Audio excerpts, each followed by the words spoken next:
Welcome to part 4 of the Circle Tangent Visuals in Unity tutorial by PeerPlay.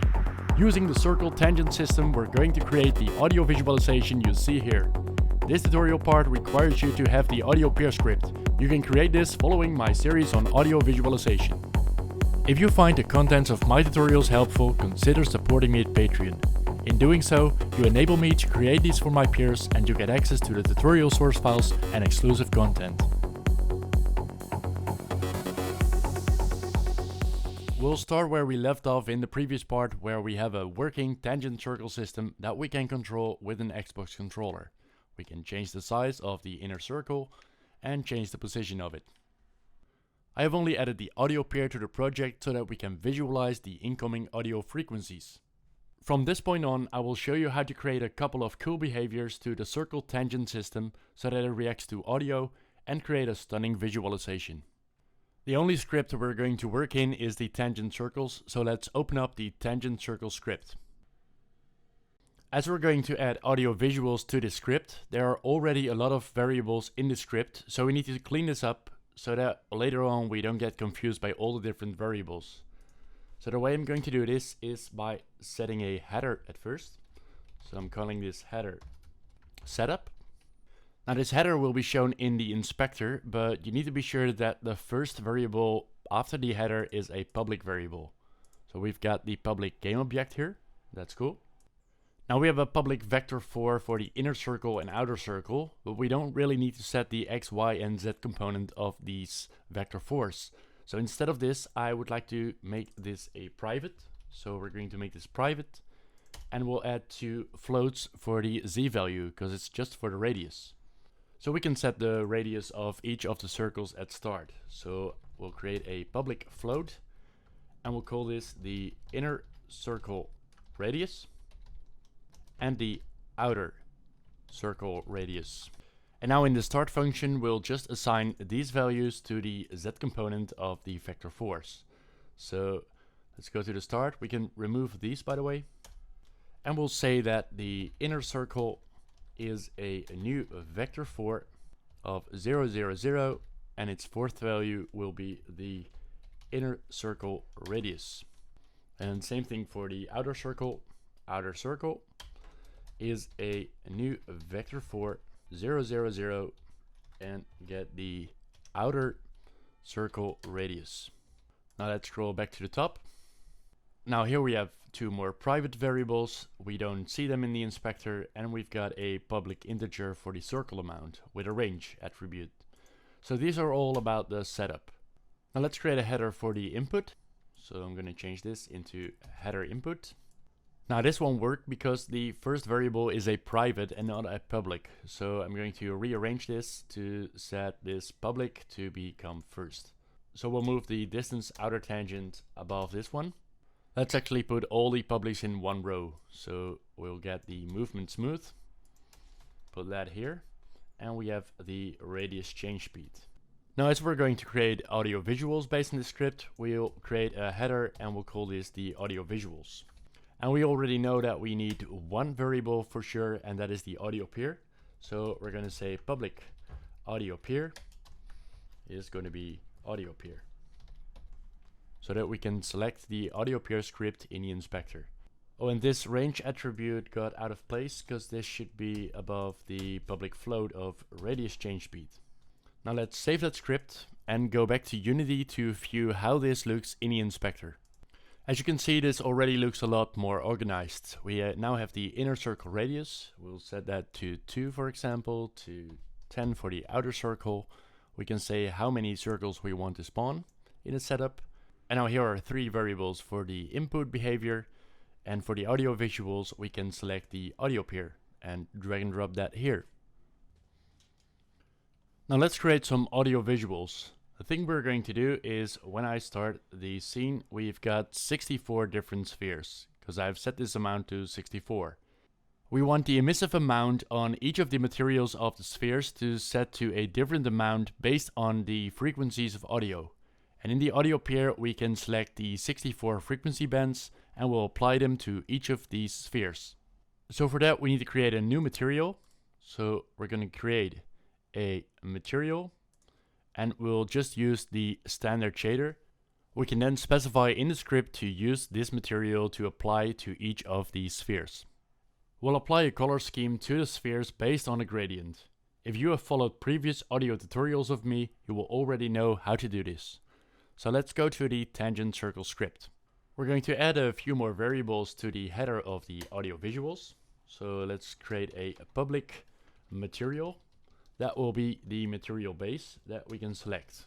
Now we need to create a new instance of a material for each of the individual spheres.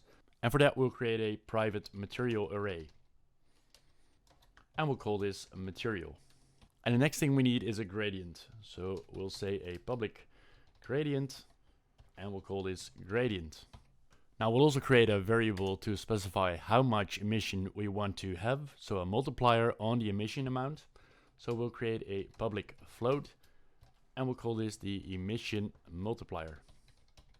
And as the audio pair contains values for the buffered values and the unbuffered values, we'll create a boolean to state whether we're going to use the buffer or not. So we'll create a public boolean, and we'll call this the emission buffer. And the last variable we'll create is a threshold float, which will say if the value of the audio is above a certain value, then the emission will be turned on, and if it's below that value, then it will be turned to black. So we'll say a public float, and we'll call this the threshold emission. And we'll make a range attribute out of this between 0 and 1. Now we need to assign the materials to the individual tangent objects. So let's go to the start function. And we first need to assign the length of the material array. So let's say a material is a new material with the length of the circle amount. Now inside this for loop we're spawning all the individual tangent objects. Now for each of these objects we'll create a new material. So we'll say material, let's position in a loop. We want to create a new material with the material base. And now as we're using emission on our materials, we need to enable the keyword emission on this material. So we'll say a material of its position in a loop dot enable keyword, and we're going to enable the keyword underscore capitals emission. And now we need to assign this material to the mesh renderer of the object. So we're going to talk to the tangent object dot get component, and we're going to get the mesh renderer dot its material is going to be the material of the position in loop. Let's now scroll down to the update function to apply the colors to the materials in the update. Let's remove these lines. And inside the for loop we're going to check on the audio band 64 of audio pair if it's higher than the threshold of the emission. So let's talk to audio pair dot audio band 64, and we'll get the buffer, and we need to get the position in the loop. So this value will always be between 0 and 1, and we're going to check if that is higher than the threshold emission. If it's not higher than the threshold emission, we're going to set the emission color to 0. We'll talk to the material of the position in the loop, and we're going to set a color, and the color we want to set is called the emission color, and we want to set this to a new color of 000. Now inside the if statement we want to check if we're using the buffer or not, so we'll create another if statement, and we're going to check on the boolean that we created earlier. So if the emission buffer is turned on, and else. So once again we're going to talk to the material, and we already applied this material to the sphere objects, so we can just change the material and don't have to change anything on the object. So we'll talk to material of the position in the loop, and we're going to set the color of emission color. And now we want to get the color of the gradient that we've created. So we'll get the gradient, and we're going to evaluate on this. Now gradient goes from 0 to 1, and we've got 64 different positions to fill, so we need to divide this value by 64. And we'll say 1f divided by the circle amount multiplied by the position in the loop. And we'll put parentheses around these. Now that's not all, we also want to multiply this by the audio band. So we're going to say that we want to multiply this by audio peer dot audio band buffer 64 of the position in the loop. And this value we want to multiply by the emission multiplier. And that's it. Now we can do the same for the else statement, so let's just copy paste this line and put this inside the else statement. And the only difference here is that we're not using the audio band buffer, but we'll use the audio band.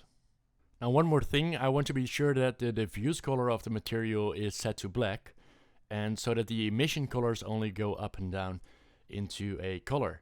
So let's copy paste this line and let's put that in the start function underneath this line.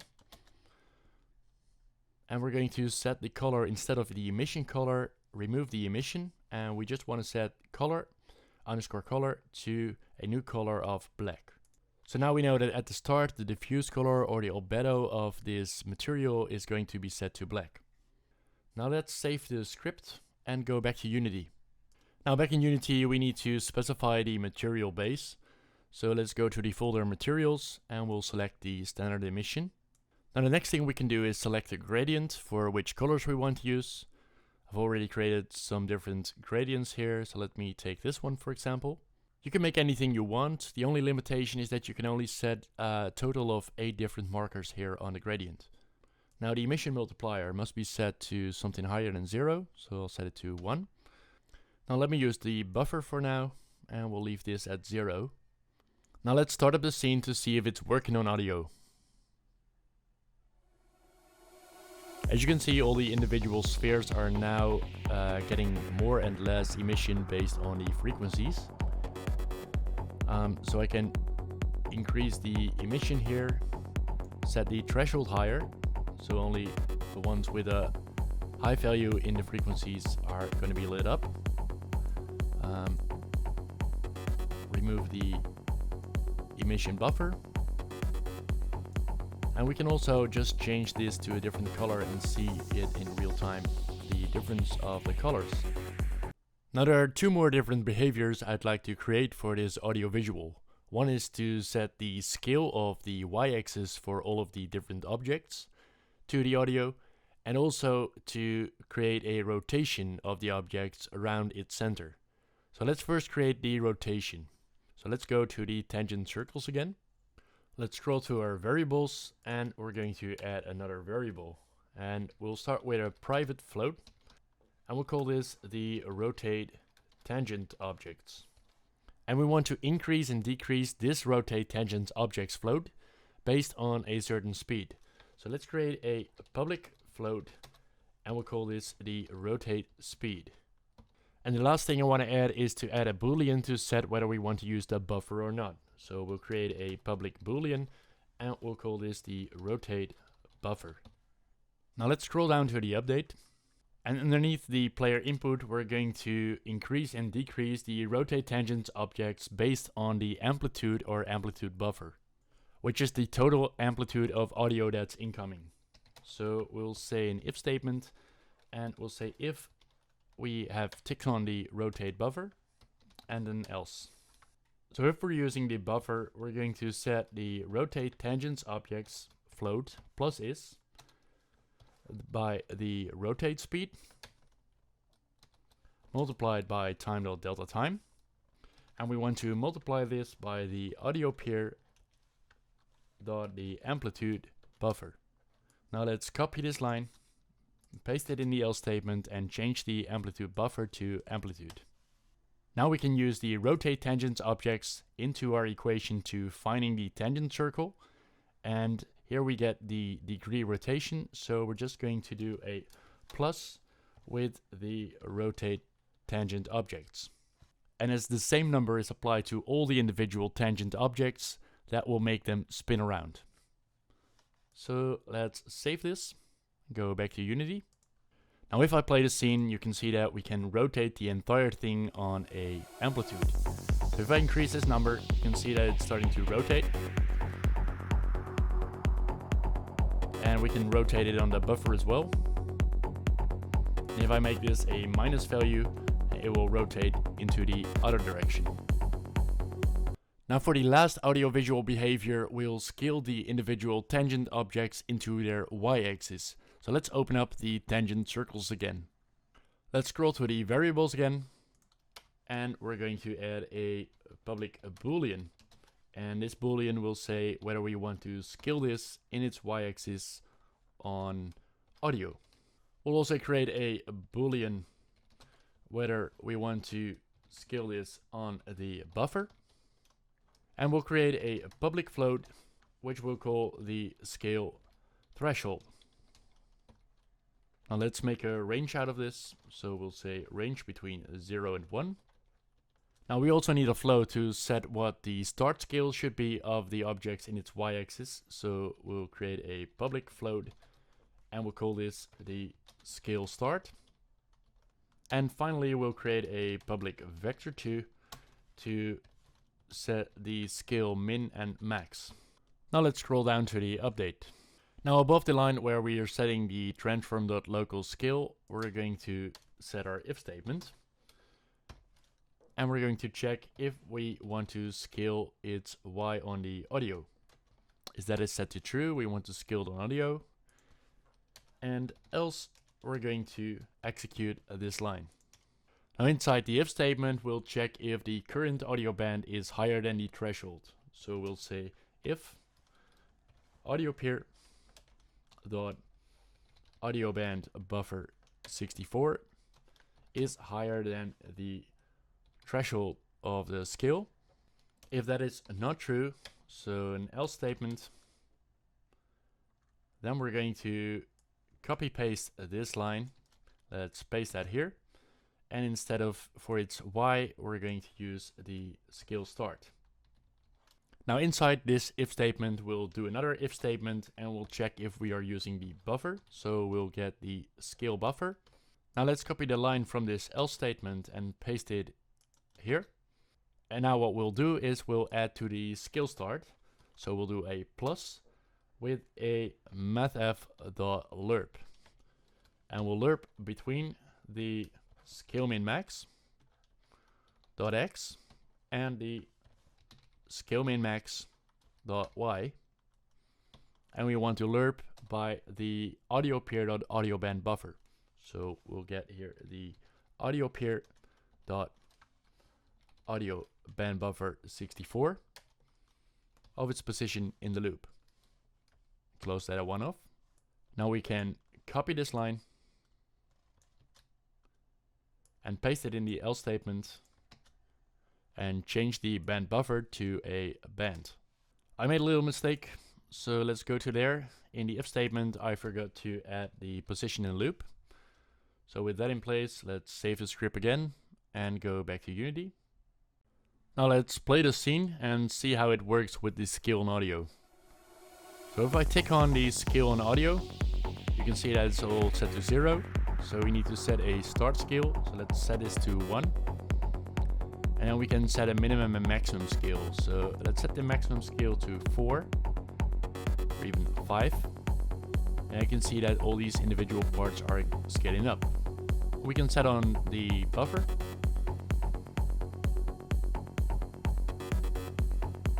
And that works. Now instead of using the sphere, you can use any object you want. And I'd like to show you something when I'm using a cylinder. So let's have a cylinder here, and I'm going to create an empty object, which I'll call cylinder as well. Make this one a child of this object. This holds the mesh. We'll call this mesh. Now I'll set the position of the mesh to 1 in its y-axis. And now when I scale this up and down, it only goes up. So we'll make a prefab out of this. This is our cylinder. So let's drag and drop this into the prefabs folder.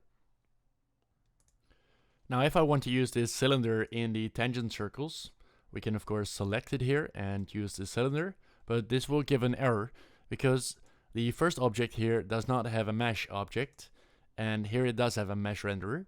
So we need to do a check in the script whether the cylinder is having a mesh renderer.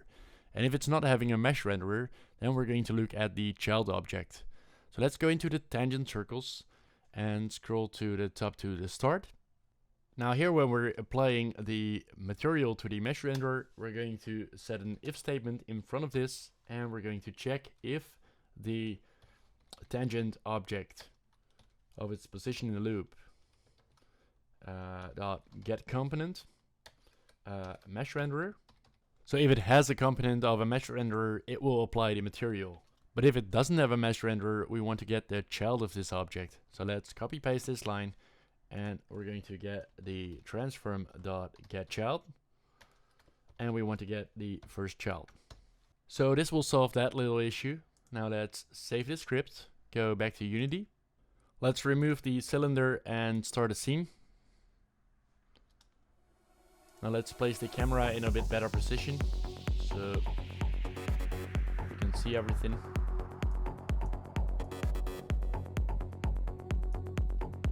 Let's save this position, so I'm going to do copy component, stop the scene, and then paste these component values. So we've got the camera in its better position. So this is the final result of the circle tangent audio visuals. There are many behaviors to add to the system to make interesting animations and visuals. The only thing missing here from the intro of this video is the post-processing effects like bloom and ambient occlusion. The complete source files of this project, including 4 presets with post-processing, are available for download at my Patreon. By pledging a small amount per month, you support me in creating high-quality Unity tutorials. Special thanks to Andrew Laboy, Devin, Frere, Thibaud, Fegter, Esperdyne and Funky Deluxe. Thank you for watching and happy coding.